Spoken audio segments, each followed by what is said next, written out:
Welcome to Through the Glass. Today we have Sidney Mills, a great musician, engineer, producer. Let's see what we can chat about today. Sidney, thanks for coming. Oh, man, Through the Glass. Thanks for having me. It's nice to see you again.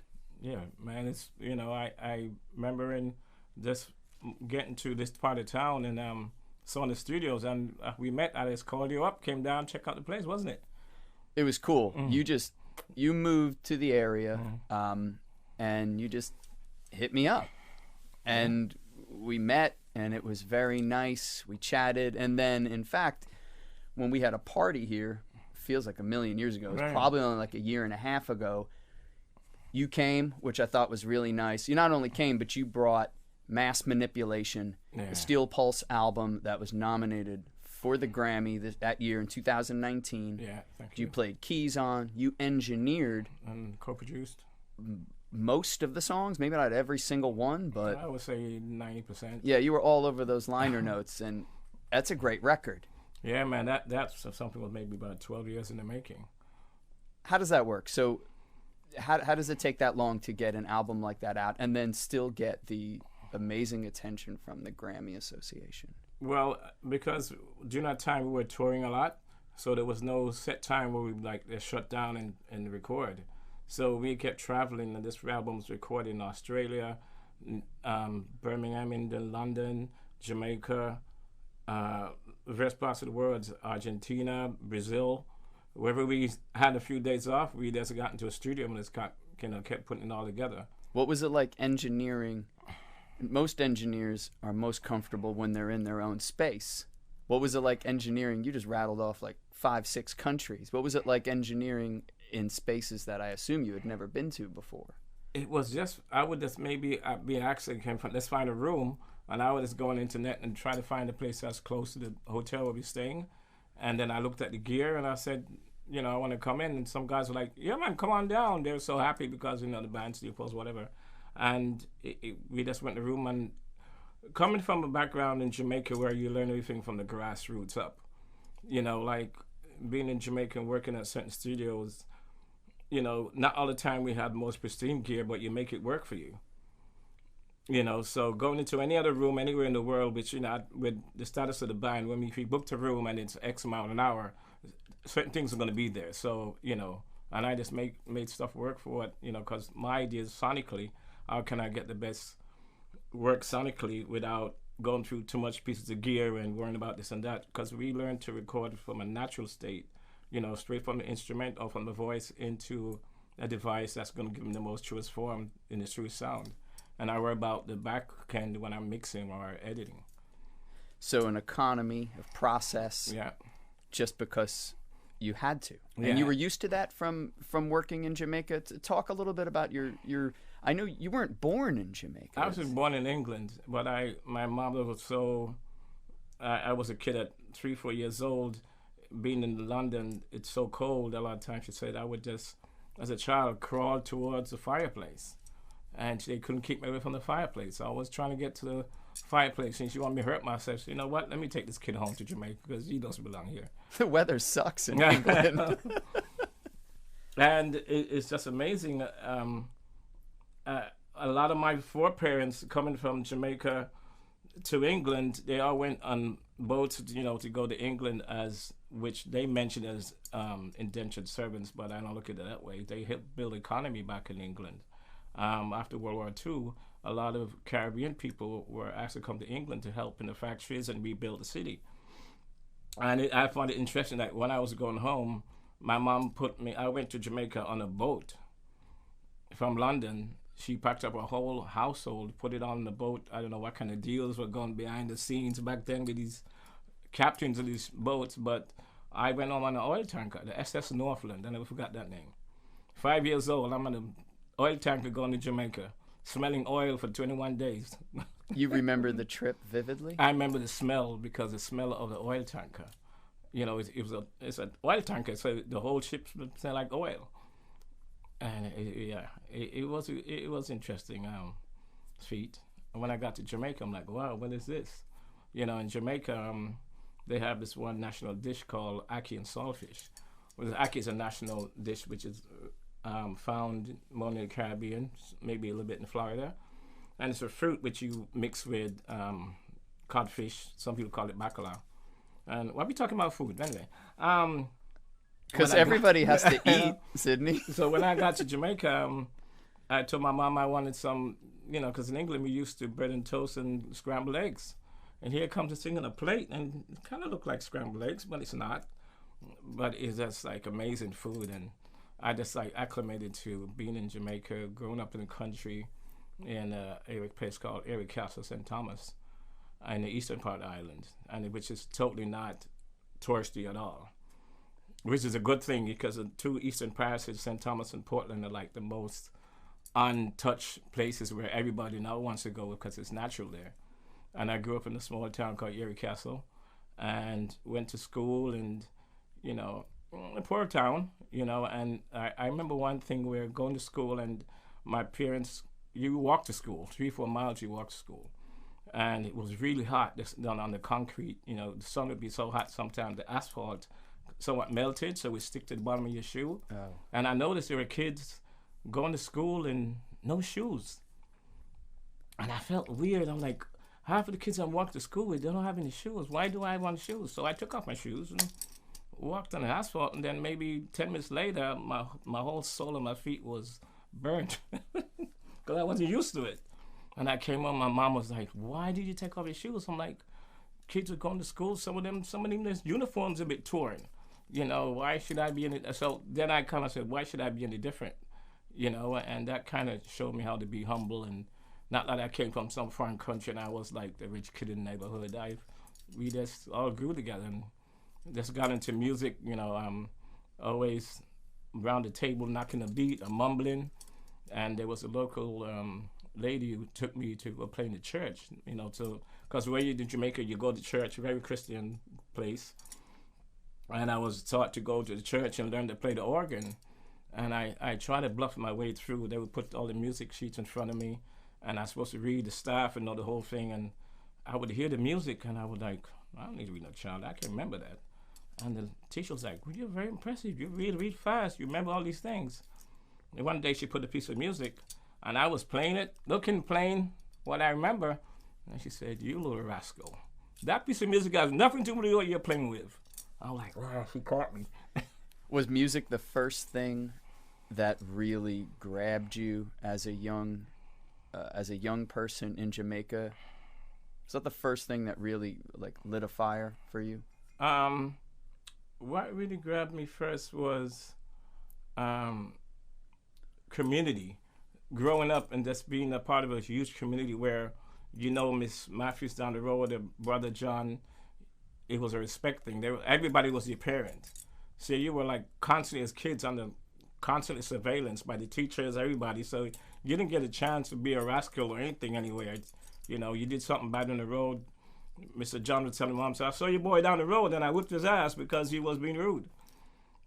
So that was somewhat of a discipline. And then growing up, I saw the community, how they worked together with the church and how different groups within that community work. There were the Rastafarian community. There was always teaching about health and taking care of your body and the kind of food that you intake. And then when you went to the Rastafarian camp, the place called Sunning Hill, and they had what they call Naya Bingi, where the Rastamans were just for a certain time of the year, they would go and play drums. And that is a reflection of our African ancestry in Jamaica from the slaves, where they would always drum and talk to, have a spiritual with their ancestors. So I saw that part of it. I saw how the church was was with Christianity. And I went to a high school called Happy Go High School, which was really built by the Quaker Society. So you had the Quaker Society. Everybody was like different religions coming to Jamaica trying to grab souls. So you had the Quaker Society, and you also had the Catholic Church wasn't really big in Jamaica, for I remember. It was more Protestant, Methodist, Baptist, that kind of stuff. And it was about community and just togetherness. And when I started to go out of my element and going to Kingston, I'm trying to get into, better colleges. I went to Happy Go High School, and I went to Kingston College. and I saw how the whole country operates. You know, like trying to get from the country to drive 41 miles into Kingston. Not every day your parents give you the bus fare, but you found out a way to make friends with the guy who operates the bus, and they would give you a ride to school. So you pay one way and you ride one way free. So there's always that thing of sharing. So that's what first got me being Jamaica. That's like the method of sharing. And my father, when he would come home from the States, he would drive around the whole neighborhood and just like giving out things to different families. So I kind of grew up in that kind of sharing attitude. So getting to music, that's another, you know, you just share thoughts, you sit down, you make music, you share thoughts, and it was a good platform for me to grow on. And a lot of that sharing grew out of some of the inequalities that you saw day to day, Right. be it, hey, I have shoes, but she doesn't have shoes. That's a theme. I mean, reggae music has a few themes to me as an outside listener. It's very, very, very political. In particular, mass manipulation. You know, I was listening to that album 2 days ago with my oldest son, and he's enjoying it. He's like, Dad, this is like nice beach music. How does a music form that does get associated with just, hey, everything's cool, we're relaxed, yet he wasn't paying attention to the lyrics. You know, he's 8 years old. Heavy political lyrics of inequality, slavery, racism, police brutality. Every song. There aren't too many songs on that album that's just like, hey, let's chill. Yeah. He gets that vibe from the music because of the production. So that's you. Yeah. How did that come about? A sound that makes you feel so at ease, yet a message that is saying pretty much the opposite. Well, the band is pretty much from way back, was even before I joined, it was always about speaking for the voiceless, you know, and that all grew from them being British immigrants also, and seeing the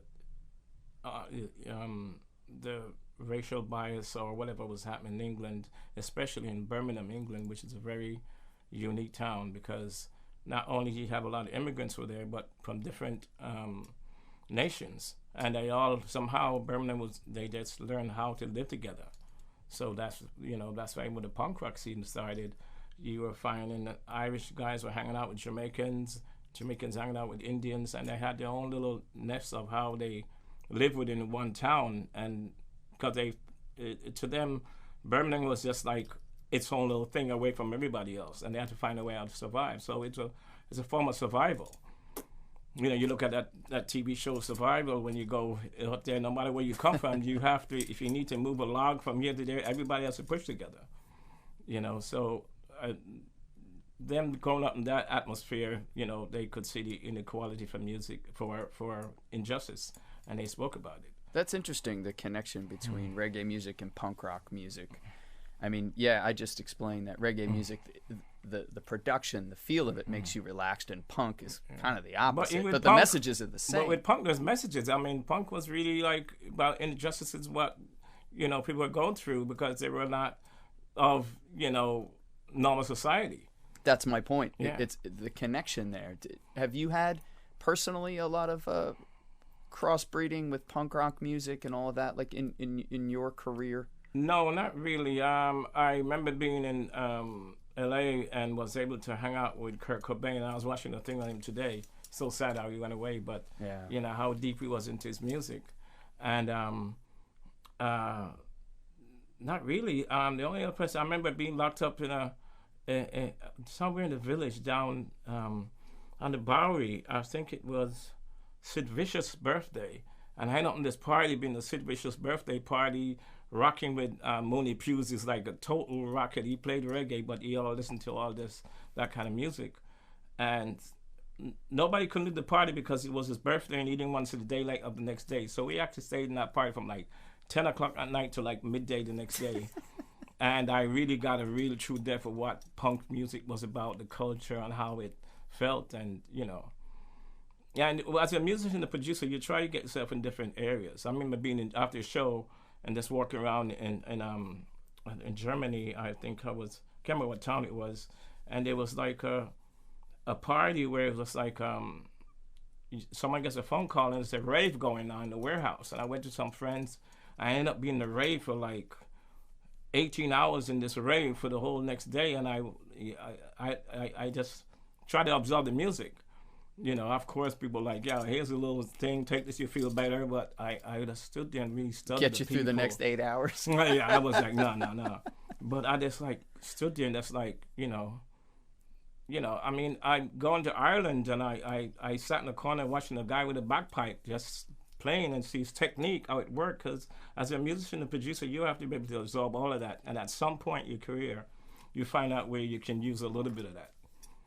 So what are some of the spaces outside of reggae music, or maybe even within reggae music, that have informed you as a producer? Because I totally agree, to bring in outside elements is really what makes a production special. You have to be in touch with the people. You know, listen to the radio, I think, is just not enough. I mean, me coming from Jamaica, come to New York, and just riding on the trains. I would just sit in the train, just ride from one end, because I couldn't believe you could pay one fare and sit in the train from the Bronx to Brooklyn. But seeing all of that, you had the chance to see how the people were. You see different families.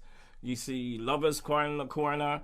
You see, unfortunately, a junkie guy or whatever. But you pick up from those things, you know. And you know, I working with other producers, learning from a guy like Ozzy Ebert. Nobody would know that name, but he's a great producer out of Jamaica. Tell us about him. Ozzy Ebert was like known for like the 80s kind of music, but he worked with like all, because in Jamaica, how I understood it when I went there, and going into Kingston, where there was like the fraternity for all the musicians, like Sly Dunbar, Robbie Shakespeare, Lloyd Parks. These was musicians. There was one area where like on a certain corner you'd go, or a famous record shop, or you would go to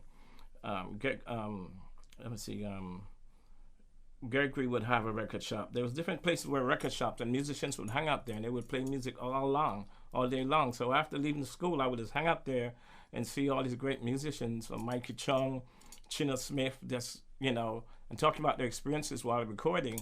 And because I was so interested, I tried to hang around as much as possible. And you just pick up from them. I kind of lost my train of thought where I was going, but yeah, I just, you know, you just pick up from these musicians and hear the stories. So like with Ozzy Isbert, we call him Stutter, because he will go like, well, he stuttered a lot, but he got his point across. But with Ozzy Isbert, I would be trying to record something in the studio, because we had like home studios. I would go to the studio and they would put me on the console. The engineers like Philip Smart, God bless him, you like, sit here, I'll be right back. And there's a band recording. I'm like, you know, keep your hand in the snare, because the studio maybe had, you're doing a live band with, you know, 10 inputs on the drums, bass, 2 guitars, organ, vocals, everything's going on at the same time on the 24 track. There was no time to have compressors on every channel. So I remember Philip would say, keep your hand on the snare channel, on the input. And when the drum is rolling, pull it down a little bit. So I was like a natural compressor there, learning how to. And and again, from Ozzy and like from people like Woody Lindo, I learned how to record the sound in its most natural form. You know, if it's a kick drum and it got this sound, you create the sound before you actually record it, which a lot of people don't do. So many times I go in the studio and I see guys setting up for drums and I see 12 mics. I'm like, why do we need 12 mics? You know, but everybody has their way how they record things. But I know I learned later in rock and roll, when I was fortunate to work with Ronnie Wood, Tim Brack, who was with Continuum Records. We had a co-deal under Nuff Records with my friend Doing Small out in Jersey. I can't remember exactly, Clinton, I can't remember what it was. But I was lucky to work with Ron Wood, and Bernard Fowler was there, and you know, I had a little bit touch of how the Stones stories was with all that kind of stuff. And I realized how they recorded drums, and because it's all about ambience. So when I had a chance to do a reggae band, I think we were doing a tune with Kid Rock, and we were in the studio at Power Play, and the guy mic'd up the drums, and there was no hi-hat mic. And I'm like, where's the hi-hat mic? And got like, we use overheads. And then I realized for rock and roll, the overheads and the ambient mics are very important. Versus with reggae music, we don't really depend on the ambient so much as the direct sound of the drum. That's why you got a hard hitting beat. So you learn as you go along. You know what I mean? I mean, to this day, I would do anything to go to Nashville, let's just sit in the studio and see how people really record guitars. That's one thing I think I'm a little, I have imagination how it works, but I would really like to see how they do it in Nashville. So how do you typically do it on the reggae albums that you have been in the band with, or that you've produced for other artists? What's your technique? Well, it depends on the budget. Sometimes your band comes and says, well, I got right. 3 hours and I really want to record 4 songs. I'm like, okay. I know that call. Right? So I'm like, okay, the guy comes with the guitar, he just plugs in the amp, and we go straight, you know. And situations where we can set up properly, I'll have 1 or 2 mics on the guitar amplifier and a direct mic, a direct line, obviously. So, you know, I can afford 3 tracks for the 1 guitar line. A funny story, I remember I was working somewhere and the guitarist Mooney was doing a hell of a solo in the studio, and we mic'd up 2 amps and no direct, just amps. And I learned a critical, important thing. When you're recording, you're the engineer, and you have an assistant setting up. Always go into the room and check your mic placements. So in the room, there were 4 stacks of speakers. So the guitar sounded kind of like, well, it's a weird sound, but let me work with it. And the guy had the mics on the wrong stacks of speakers. He had the mics on the speakers that weren't live. So it looked cool, but it did not sound cool. It did not work. But I made it work because, you know, so, I mean, I cranked it so hot and I made it work and I compressed the hell out of it. But, you know, time was going. I was like, you know, and I saw what my mistake was. You know, so what I did, I took that sound and I like really cranked it up and I reamped it. And he was like, how do you get that weird sound? I'm like, yeah. So sometimes you work with a client and when you make a mistake, you have to figure a way how you're going to get around it, because you can't call back the band, they're already gone. Yeah, that's sage advice. I think that's one of the best things about an experienced engineer. I am not an engineer, but I've recorded a bunch of records, and just the guy or the gal that can just keep rolling, and properly take care of it. Even later. with singers, I always walk in the room and do 2 things: make sure I put on headphones when the music is playing so the singer can hear, and make sure the windscreen is clean. You know, so many times I have singers going like, I couldn't sing, I couldn't put my face close to the mic because the screen was smelly. Tell me, yeah, we'll fix it, you know. But it's you have to just kind of be aware of everything. You know, even sometimes I literally go on my knee and even plugging the mic cables in, making sure what input, I make sure it's plugged in properly. Because sometimes the tech pushes in, they didn't push it all the way, and you're like, why am I not getting enough snare? And come to find out, the plug wasn't plugged in properly. There's infinite amount of things that can go wrong in a recording session. But that's to say signal flow. Like back in the reggae, signal flow was very important. You know, listen to the old Channel 1 records. None of those records were done on an API console. And that's what's in front of me right here. API. And because of the connection with being Jamaica was more British than US, a lot of the old gear from England would be flown, used. Cox and Dodd would bring back a lot of stuff. And so a lot of those old records were done in really good gear. Old, but good gear. You know. What was it like working with Ron Wood? So that's rock and roll royalty, Rolling Stone. What was the vibe there? I think it was later in this year where it was much calmer. So it's like he was really kind of focused on what he wanted to do. And we did a few songs. Dwayne Sumal was the main engineer. I was sitting in the back a lot, seeing the learning, and so it happened. And he was very focused. He just came and felt a vibe and just played. You know, it was no craziness really. And we talked a lot about reggae, and he loved Jamaica, and he loved the whole music. And then one of the sessions he just finished, and he's like, I had that guitar. I have it to this day. You know, I said, wow. And I was stoked for months. Like, Ron Wood gave me a guitar. And that's a concept of somebody coming where I came from Jamaica. You know, one guy would have one guitar and he held on that for life. You know, and he just gave me the guitar, was fine. But something struck me back then.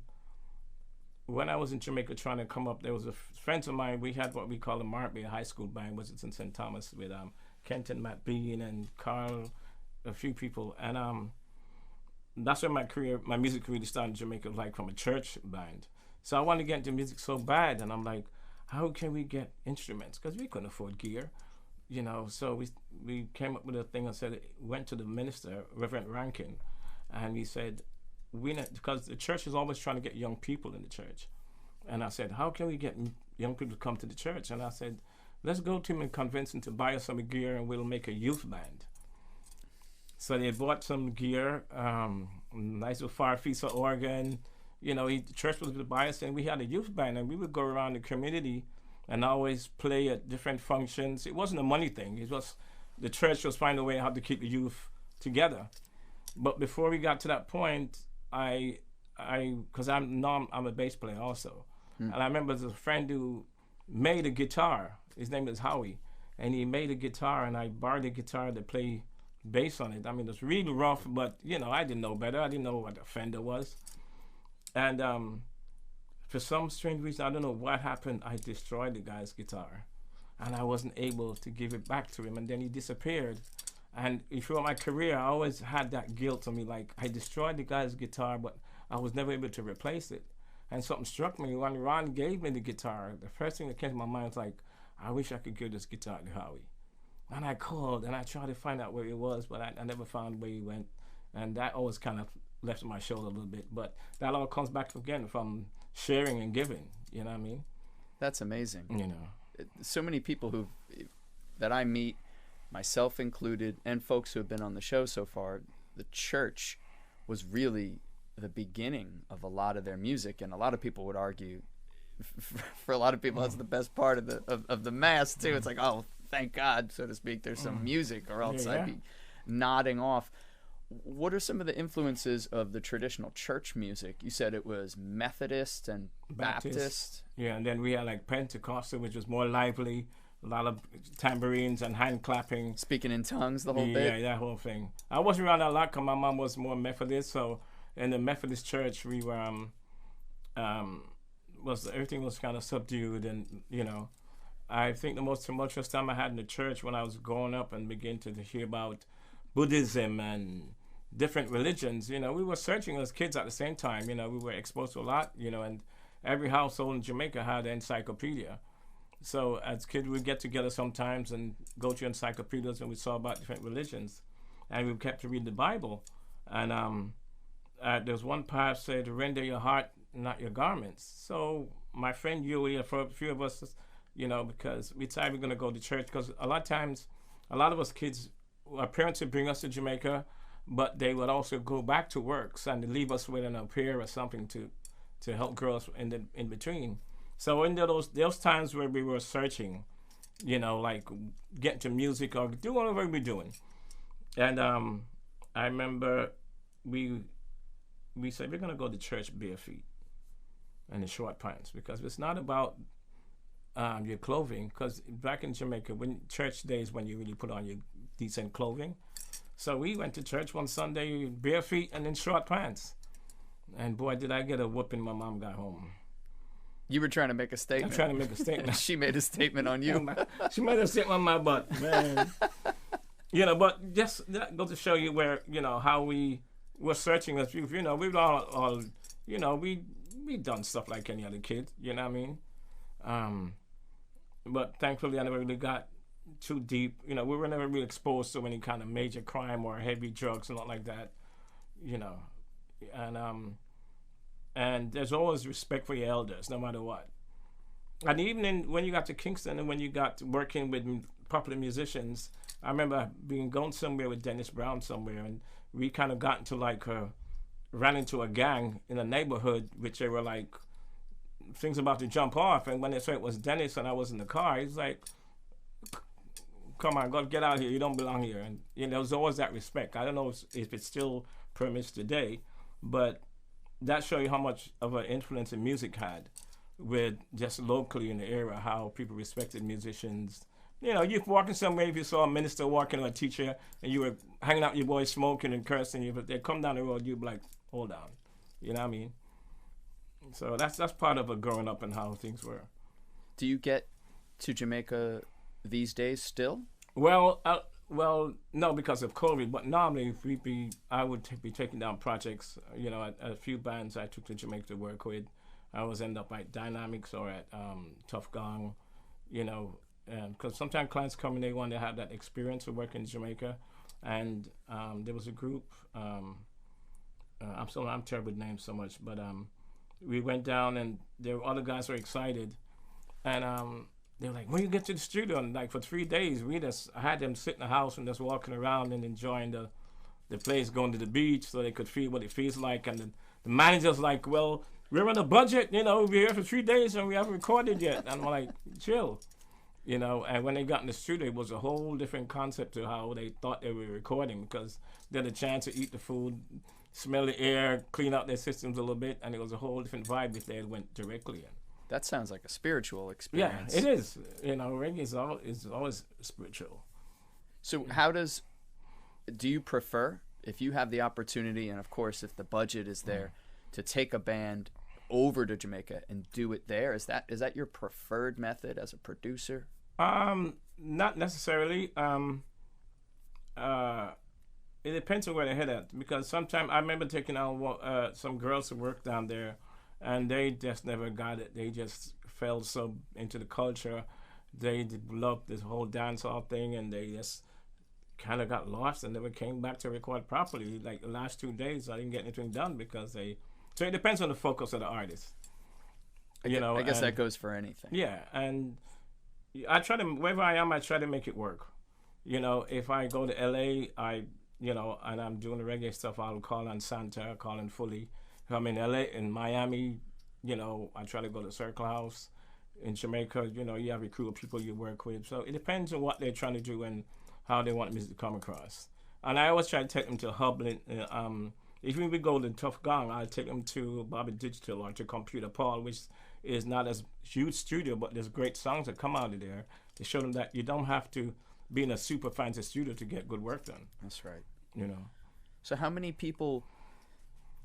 artists, they have a sound that they go for live. Uh-huh. They have a sound that they go for when they're writing in their small space.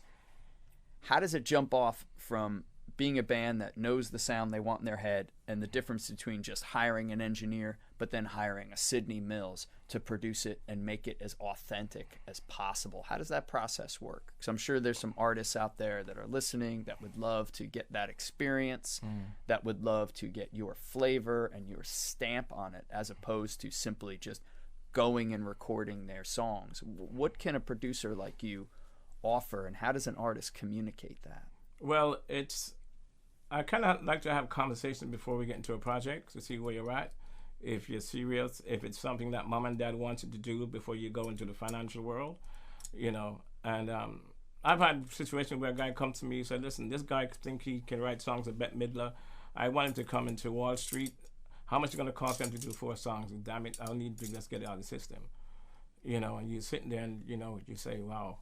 But you work with it. So that's one scenario. But for artists who really truly believe what they want to do, and I try to listen to their story. And sometimes I'll say, "Listen, I love your demo so much that I'm going to take your demo and try to make it more commercial viable. I don't necessarily take anything from scratch." I try to get their true form. If I take a group, any studio, a lot of producers go and say, "Okay, this is my boy who plays bass, he plays drums, they're going to work on it." I try to incorporate the musicians who are going to be representing that music as much as possible. And then if they can't really deliver what I'm looking for, like in the sense of timing or background work, then I'll bring in other people. But I try to work with their core thing first, and then I go out that way. That's a tough lesson for some bands, because I've come across that, having to have that conversation like, hey, if we want to keep it on time and on this budget, we might need to bring in a session person. And I can't be the one to tell your drummer that he can't hang, but it's a tough conversation. I had a session 2 days ago. This young man, he was like great drummer. I heard him play in the studio, and Bill Bojangles brought him in, and we did his track, and he's so tight. I'm like, where do you do sessions? He's like, "I've never played in the studio before." The guy was amazing. And we did one session and it was amazing, and he came back to the day to do some stuff, and he was playing all this fancy stuff. And I said, I need you to change the snare for me. And, you know, on camera, I apologize. I felt a lull in his spirit. He's like, how dare you tell me to change my snare? Because, you know, every drummer has a snare, and this is my snare, this is my sound. That's right. And here I come and said, no, I don't want that sound. It took him a while to like really absorb it and say, okay. And I said, I wasn't trying to beat you down, but listen, this is what we want. It's called a buff bath version of what we're doing. And I need a big snare that's going to give me that big, heavy.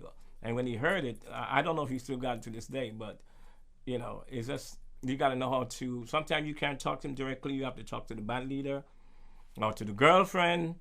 I mean, I've had singers who come in, they have the girlfriend there and the mom and dad is there, and I'm like, I need you guys to leave the room because I need to talk to him. And, you know, that is why I have to leave the room. I'm not paying for the session if I have to be out of here, because I don't know what you're going to tell him, what you're going to indoctrinate into his head. And I'm like, I'm about music. I'm not trying to change your son's religious beliefs or, you know. I've had to go through the mom sometimes to get a message across. Yeah. You know, you got to figure out who the boss is. It's interesting. So how, that's got to be delicate when you have to sort of step in as a producer and have an artist or a band change what they think is appropriate. Can you talk a little bit about that? Given, like I said, it's a market that they're trying to go into, and sometimes you talk to a record label, and the label said, listen, I brought you in because I want this sound, you know, and I'm like, yeah, but I'm trying to find a way how to make it work on both sides. So I'll maybe try to open up a conversation which they can relate to and show them the A and the B side. And they, most of the time, from a psychological perspective, they get it. If you try to tell them straight musical, they don't get it. So I'll change it around, you know, talk about apple and oranges, and they get it. So it's really a psychology also, you know. So, and while going to college, I don't know why I did child psychology, and for every producer out there, child psychology 101 is the best thing we could have learned in college while being to deal with people on a creative scale. No doubt. Creative types are usually pretty touchy. Their egos can be interesting to deal with. So yeah, being able to get inside someone respectfully, get inside their head and speak in a language that they understand. And I try to work with as much, because sometimes you have some weird kids come in with some ideas and I learn from them. I'm like, oh, okay, so, you know, how you got the sound? They said, I smashed it and this and did that. I'm like, wow, you kind of work backwards, but it worked. And so as I learn, as I go along, I take little techniques I learn from kids and use it, because you gotta listen to them.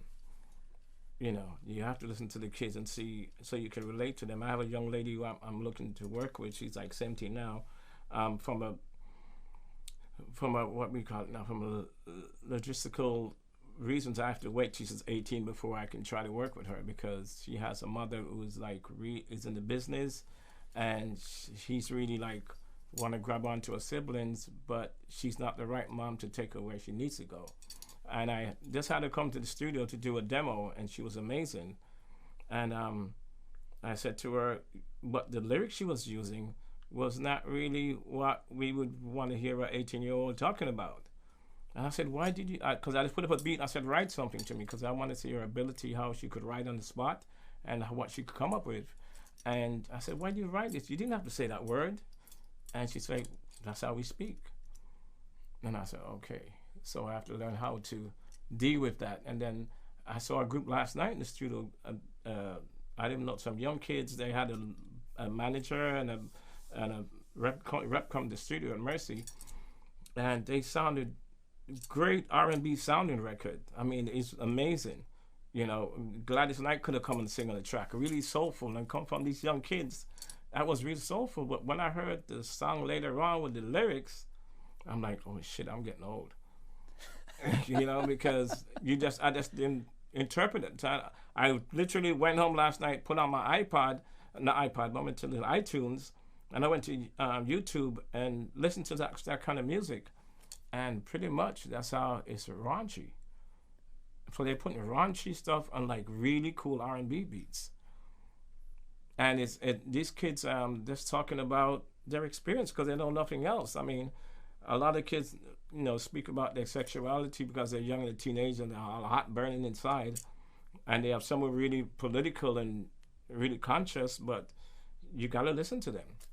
And you can't really take everything they have and turn it 360.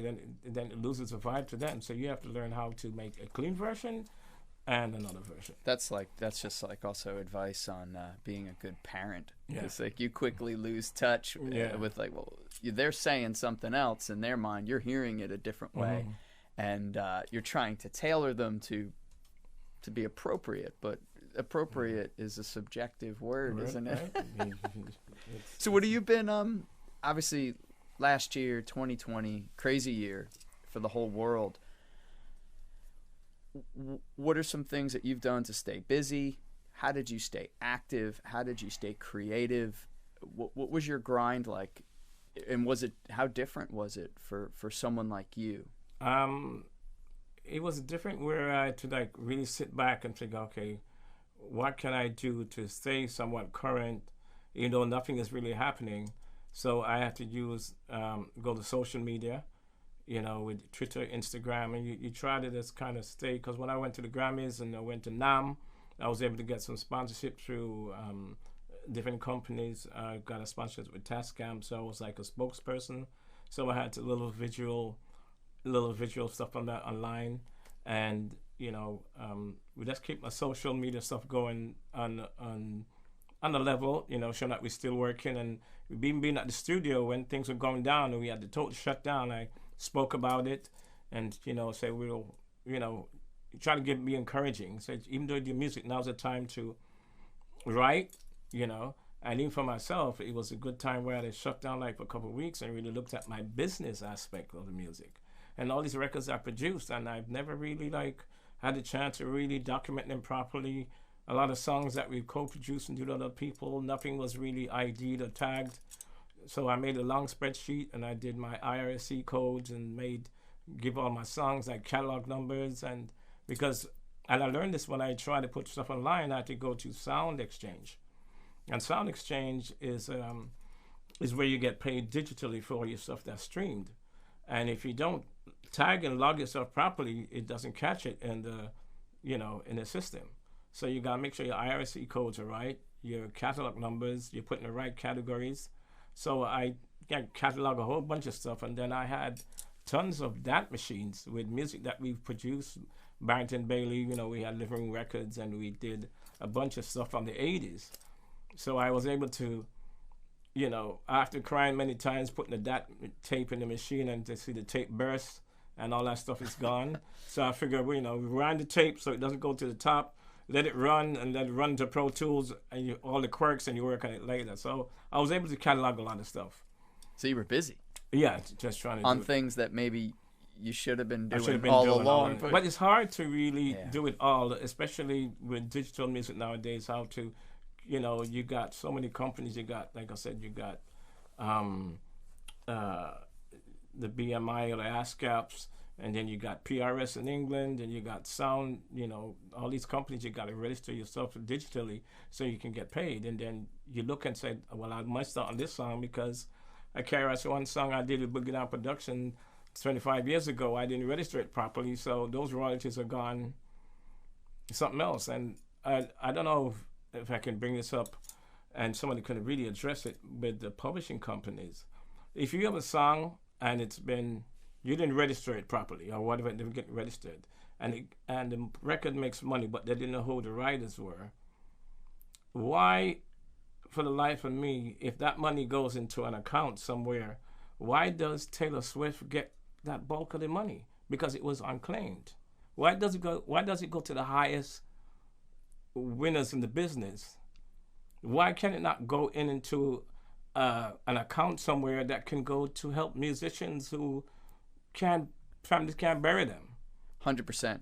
We talked about that recently on the show, and not only how it's getting trickier and trickier to monetize the music, but also keeping track of liner notes. I mean, you just spoke about having to go back and add things in so it could be accounted for. So many musicians, personally, I have friends whose work on things that are generating money, they are lost. So I think just by having this conversation is probably important, just to put it out into the universe. So a lot of people are getting under- lost in Yeah, it. so to understand, if money goes into BMI or ASCAP for an artist, and that artist passed away or whatever, and that money is unclaimed, who made the decision that it goes to the most highest earning artist for that period? Yeah. It's like, it's almost like a corporate company going down, but the CEO gets, $1 million bonus at the end of the term. Well, isn't that real? Yeah. That's real shit right there, Yeah. unfortunately, in the business world. And I don't know what the answer is, man. It's like you could enter all the credits you want, but not every distributor, not every platform lists all that. Right. I was speaking with an artist, and she's a prolific drummer, and other people, how come I can't just go into the streaming platform that I want and say, hey, I only want to listen to songs that she drummed on. I only want to do a playlist from Sidney Mills Productions. You can't put that together. Well, if you could, because I noticed on ASCAP and BMI, they do have a better search engine now. Good. So maybe if a third party come up with a software that could be attached to it, and for the same way they search, when you put it for name search, maybe there could be another part. Maybe we shouldn't talk about it too much. We can develop that app. Yeah, it'll probably be someone a lot younger than us that does it, but it's needed, and I'm glad. Yeah. I'm glad you brought it up, and I'm happy to have that conversation just to put it out into the universe. Yeah, 'Cause but there are some companies now that you can put your lyrics in, like on DistroKid. You can put your lyrics in on DistroKid, and maybe 6 or 8 weeks later, it will show up somewhere. Like you can, when you go into there's apps you can go in and you can search your lyrics and it comes up. So there is that database been built for lyrics. That's cool.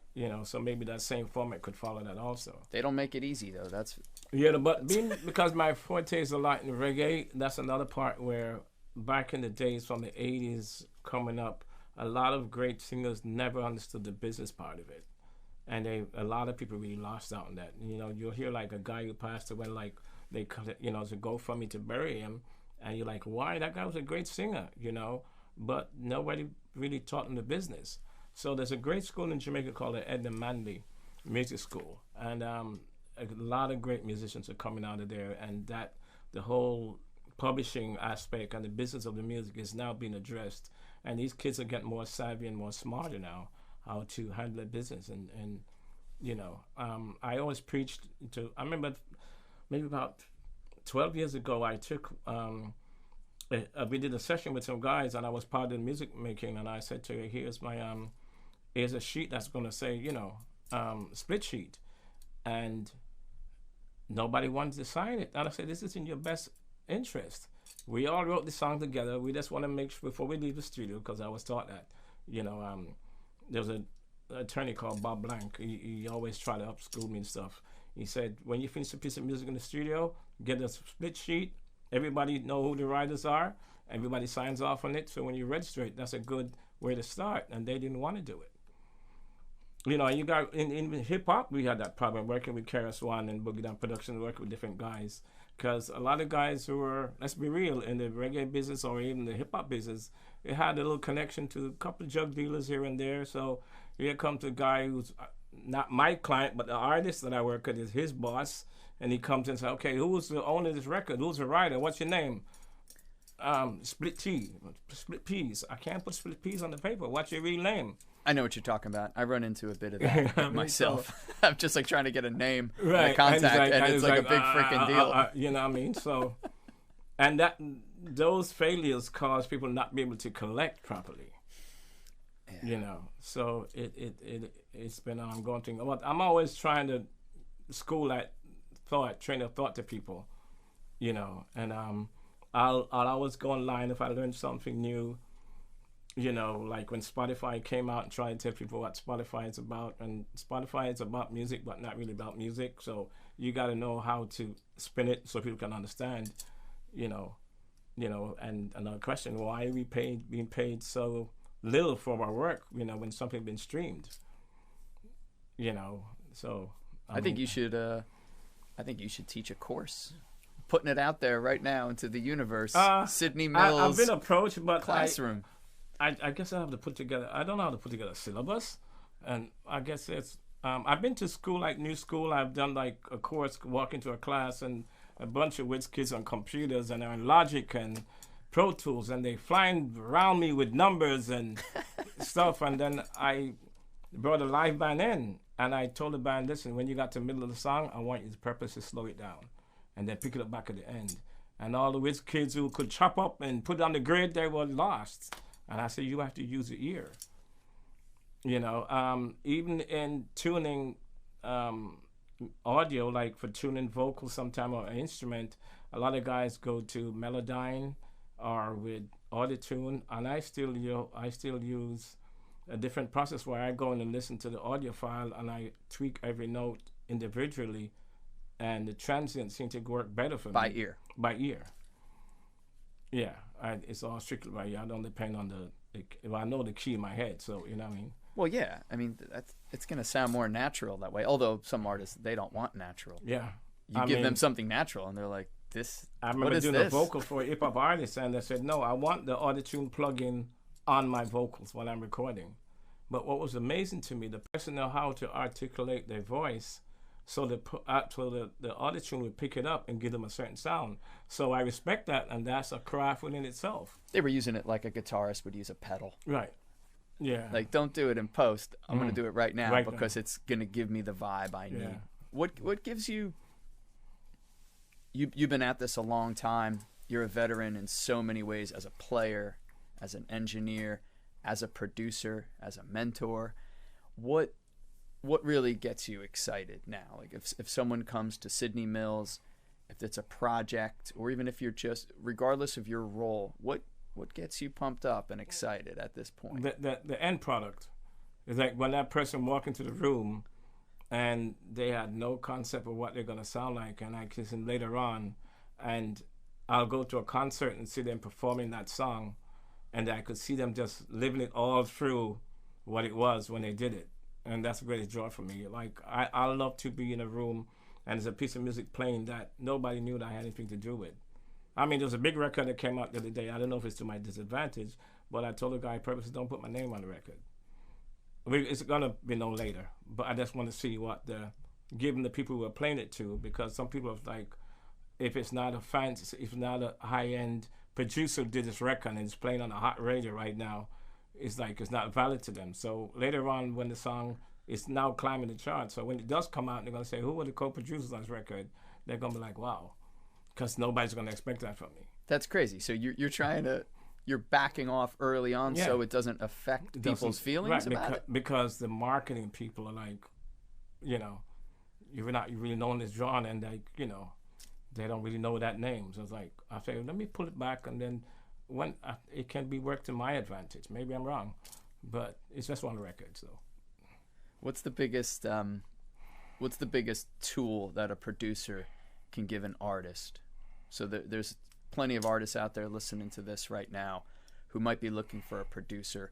What's the biggest tool that you or any producer really can offer the artist? From my perspective, it's more like having them believe in themselves and push them to the limit where they didn't know they could go to, so that when they walk away, they could see what is it they did.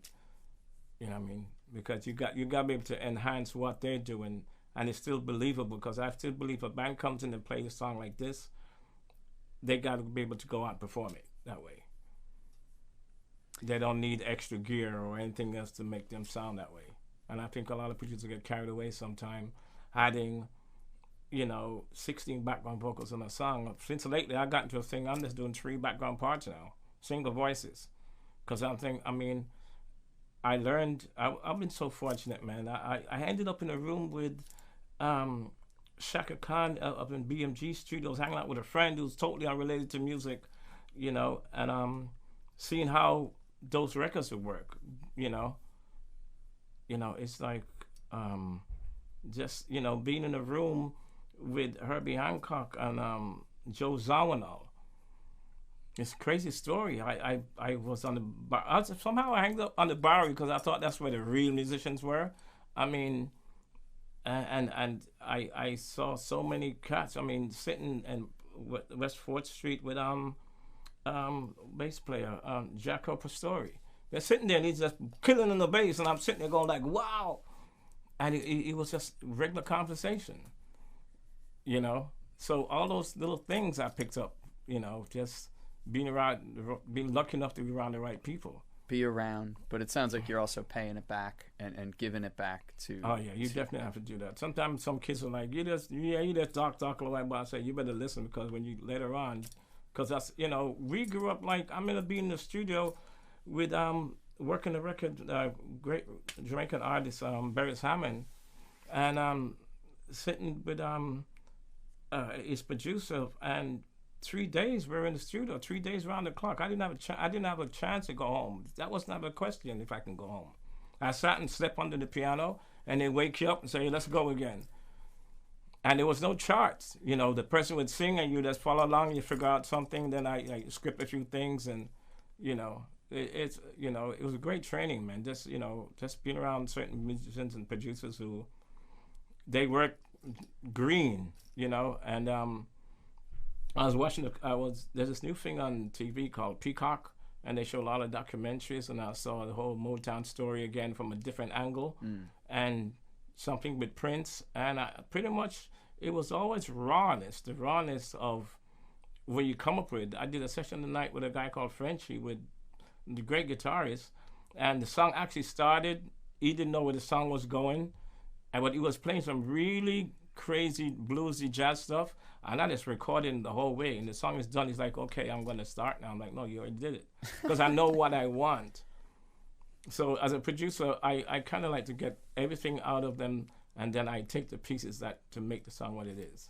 So I'm always in mix mode in my head. So when I mix a song, the minute I start recording, I'm starting to mix. So when I go to mix a song, it's really touching up. And I learned that from people. I don't pick the whole board down and start from scratch. I'm always messing with the hi-hat, with the drums or whatever, as I'm doing vocals, and you EQing along, and by the end of the song, because you got to paint that picture in the singer's mind when they're doing the vocals, so they can get the best out of them. You know. And not too many artists are able to, in the moment, hear like you're hearing, or like a producer's hearing. Oh, this is going to sit this way in the mix. They're just in the moment and trying to do their own thing. So they have, there's a lot of trust. And sometimes they need an unbalanced sound in their head to make it work.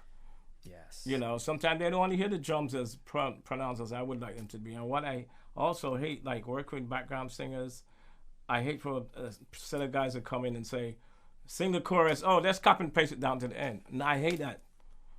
Because when you do the first chorus, the second and third chorus, you put something a little different to the song, where that Otis Redding song, or that, James Brown song, they sang each chorus down. That was cut and paste. But when you get to the end of the song, there's always that little thing on the end that ends the record. Even a weird note, you don't know what it is. But I hate cut and pasting vocals like choruses. They do one chorus because they spend so much time. One singer sent me a track, and it was 23 tracks of background vocals. And I'm like, why? I know there's a sound you want, but I ended up using 8. And they thought the circuit sounded great. You're pushing people to be as human and as real as possible. And also come from the Jamaican background. We didn't have, in Jamaica, there weren't a lot of 24-track machines. It was 16 tracks. So all you could do is 16 strings on a song.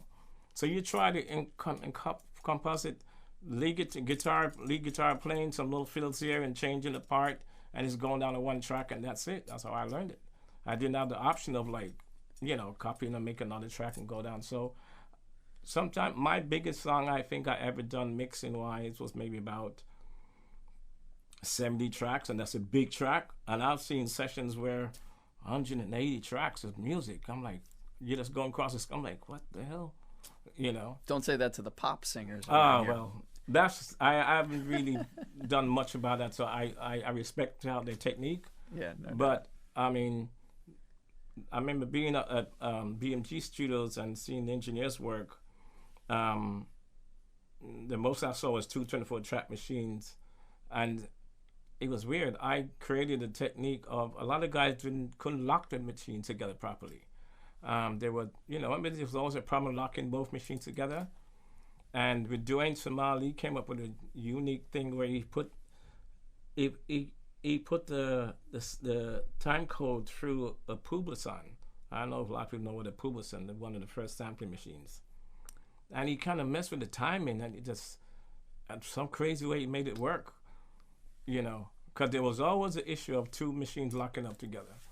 I don't know if you ever had that opportunity of working with two 24-track machines linking together. That's amazing. Well, you come from a long history of making it work. I really appreciate you taking time today. Man. I just want to say thanks to people like Tony Arfey at Power Play Studios.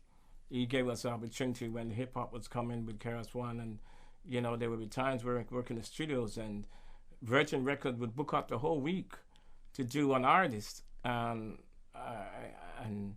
the artist never showed. And I'm sitting. Here I am, little guy from Jamaica, sitting in this big studio SSL console, 48 tracks of tape, and I'm like, what can I do? So I get on the phone, and I called Sister Carol, I called Sammy Dredd, I called Mikey Jarrett, the guys in Brooklyn, and I said, I have this big studio here, come do something. And we made a lot of, Shelly Thunder, we made a lot of records like that, thanks to those labels, because, and we're able to make songs sound big, and then I couldn't mix it, so I called Philip Smart, say, Philip, there's an SSL board here. I need to mix a song. Come down. He's like, well, we can all learn together. So, I kind of wrote those kind of backs of those people not be able to show up in time. I use that to the best of my ability to stretch the music for my particular kind of music that I believe in. There's good lessons in there. I know we talk so much, man. It's just like, No, man, it's a pleasure. You've got so much good advice for people. Ultimately, taking advantage of what's around you, making the most of it, and then giving it back. Thank you, Sidney Mills. Thanks, man, for being on the show today. Really appreciate it. Yeah, and there's so many people I want to thank, man. Barrington Bailey, all my A-Team band, my Calabash band, the Mark Bay High School band. I mean, I don't want to get somebody to say, "Oh, you never mentioned me," but they all been part of building me. I didn't do this by myself. They all helped me some kind of way. Being at Bobby Digital Studio in Jamaica, there was always a lady across the street who would bring us soup. There's always some kind of support and the given format that made us musicians and producers do what we do. And all we can do is give back, man. None of us are an island. Yeah. That's the truth. Thank you, Sidney. Thank you, peace. That's our show.